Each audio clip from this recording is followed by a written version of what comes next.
देखिए,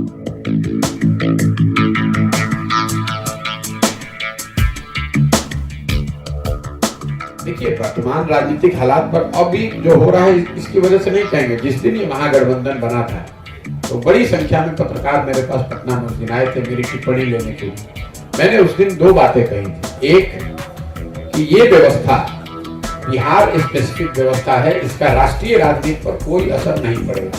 कई बिहार के पत्रकारों को ऐसा या कुछ वर्गों को भी लगने लगा था कि कोई देश में महागठबंधन बन जाएगा, नीतीश कुमार की उसमें कोई भूमिका हो जाएगी। आप मेरे बयान उठाकर देख ले, मैंने 50 जगह ये कहा कि इसका राष्ट्रीय राजनीति पर कोई असर नहीं पड़ेगा, क्योंकि ये व्यवस्था राष्ट्रीय राजनीति को ध्यान में देखकर नहीं बनाई गई है। इसमें राष्ट्रीय राजनीति के जो बड़े स्टेक होल्डर हैं वो शामिल नहीं है। ये व्यवस्था नीतीश कुमार ने अपनी कुर्सी बचाए रखने के लिए की है। दूसरी बात मैंने और एक कही थी कि आने वाला लोकसभा जो विधानसभा का चुनाव होगा वो कब होगा ये भी नहीं मालूम है, लेकिन वो आज की व्यवस्था में नया चुनाव नहीं होगा। और कौन किधर भागेगा वो तो कोई नहीं जानता है, लेकिन आज जो व्यवस्था है जिसमें 7 दल एक ओर हैं और बीजेपी एक ओर है और कुछ लोग छूटे फूटे फ्लोटर इधर उधर घूम रहे हैं जो कहीं नहीं है। अगले विधानसभा से पहले आप देखेंगे इसमें आमूलचूल परिवर्तन आएगा, बड़ा परिवर्तन आएगा और उसी की छोटी मोटी झांकी आपको दिख रही है। ये तो व्यक्तिगत खींचतान लड़ाई, क्योंकि ये कॉन्ट्रडिक्शंस इसमें इतना है। महागठबंधन 2015 में हमने बनवाया है, तो मैं जानता हूं फर्स्ट हैंड कि उसको बनाने में क्या समस्याएं हैं, उसको चलाने में किस तरह की परेशानी आती है, उसको चलाने के लिए किस तरह के समय और एफर्ट की जरूरत है। वो 3 दलों का महागठबंधन था, आज में अभी 7 दलों का महागठबंधन बनाया और कोई भी एक ऐसा आदमी नहीं है जो 7 दलों के नेताओं को एक साथ बैठाकर बात कर सके। नीतीश कुमार में तो कभी काबिलियत रही ही नहीं है, वो तो महागठबंधन भी वो नहीं बना सकते थे। पूरे 2015 में महागठबंधन बनाने में लालू नीतीश कई बार मिले हैं, आप जरा जाकर रिकॉर्ड देख लीजिए, वो तो साथ में बैठ के बात नहीं कर सकते। चंद्रशेखर जी की मैं व्यक्तिगत तौर पर बड़ी इज्जत करता हूँ।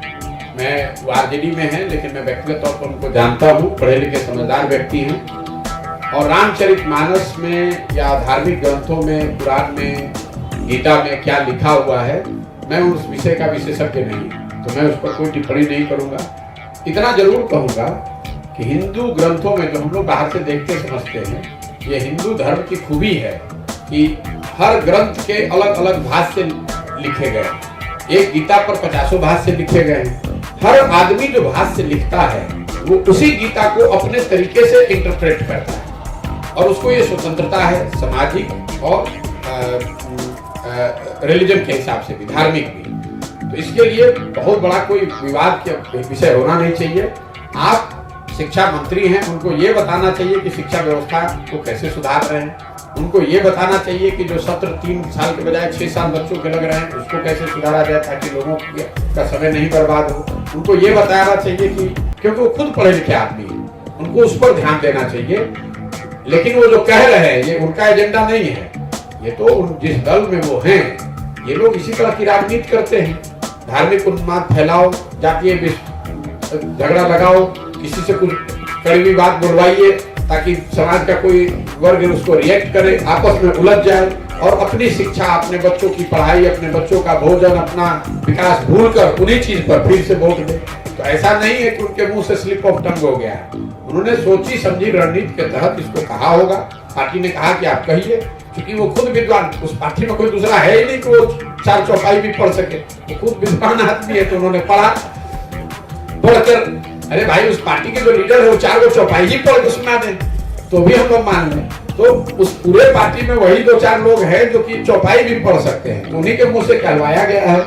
लेकिन इन चीजों का कोई महत्व नहीं है और मेरा आपसे हाथ जोड़कर आग्रह होगा कि बिहार के होने के नाते इन बातों को उछालिए नहीं। इससे किसी का भला नहीं है, इससे किसी का भला नहीं है। ये राज्य 30-40 साल से इन्हीं तरह के जातीय और धार्मिक उन्मादों की आग में जल रहा है, उसमें और घी मत डालिए।